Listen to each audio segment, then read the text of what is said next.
అస్సలాము అలైకుమ్ my friends, welcome to my recipe 78. ఇవాళ మన రెసిపీ చూడబోయేది ఏంటంటే దొండకాయ ఉల్లికారం మనం అయితే చూడబోతున్నాం.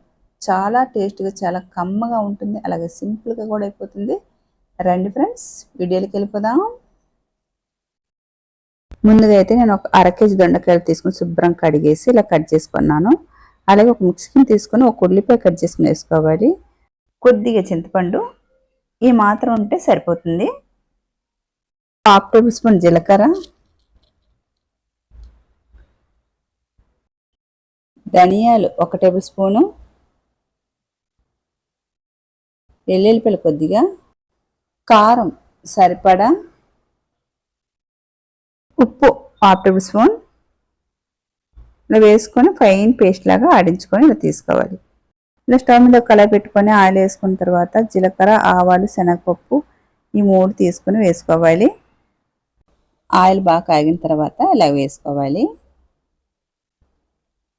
3 ఎండుమిర్చి, అలాగే కొద్ది కరివేపాకు ఇలా బాగా వేగిన తర్వాత కట్ చేసి పెట్టుకున్న దొండకాయల్ని వేసుకోవాలి. దొండకాయలు వేసుకున్న తర్వాత బాగా కలుపుకోవాలి. ఇలా కలుపుకున్న తర్వాత మూత పెట్టుకోవాలి. మూత పెట్టుకొని మధ్య మధ్యలో తీసుకొని కలుపుకొని వేయించుకోవాలి. దొండకాయలు బాగా వేగేంత వరకు ఇలాగ ఫ్రై చేసుకోవాలి.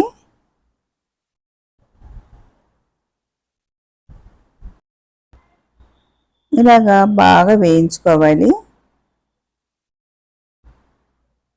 మీకు దొండకాయ ఉడికిందా లేదా తెలియటానికి ఇలాగంటే కట్ అయిపోతుంది. చూసారా, ఇప్పుడైతే ఉడికిపోయింది.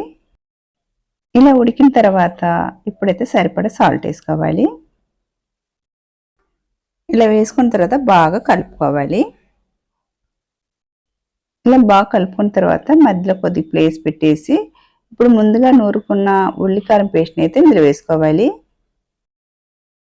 ఇలాగా ఉల్లికారం పేస్ట్ అంతా ఇలాగా ఇప్పుడు ఈ దొండకాయలు ఇలా వేసుకోవాలి.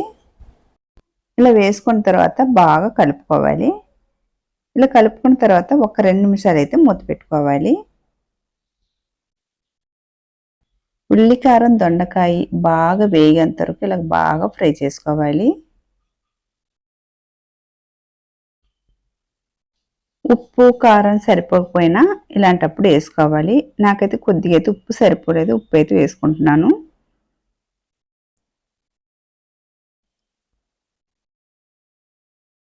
ఇలా వేసుకొని బాగా ఫ్రై చేసుకోవాలి. ఇలా బాగా ఉడికిపోయిన తర్వాత లాస్ట్గా ఇలాగ 2 టేబుల్ స్పూన్ వచ్చి నెయ్యి వేసుకోవాలి. ఇలా నెయ్యి వేసుకుంటే చాలా కమ్మగా ఉంటుంది, అన్నం అయితే చాలా టేస్ట్ కూడా ఉంటుంది. ఇలా వేసుకొని బాగా కలుపుకున్న తర్వాత ఇప్పుడైతే ఉల్లికారం దొండకాయ అయితే రెడీ అయిపోయింది. ఇప్పుడైతే ఉడికించి పెట్టుకున్న రైస్ అయితే వేసుకోవాలి.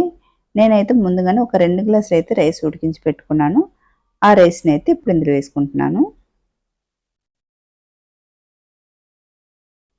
ఇలా వేసుకున్న తర్వాత బాగా కలుపుకోవాలి. ఉల్లికారం దొండకాయ అన్నం చాలా బాగుంటుంది. ఒకసారి మీరు తప్పకుండా ట్రై చేయండి. లంచ్ బాక్స్కి ఇలా ట్రై చేసి ఇవ్వండి, చాలా బాగుంటుంది. ఇలా కలుపుకున్న తర్వాత లాస్ట్ అండ్ ఫైనల్గా పైన అయితే కొత్తిమీర చల్లుకొని సర్వ్ చేసుకుంటే సరిపోతుంది.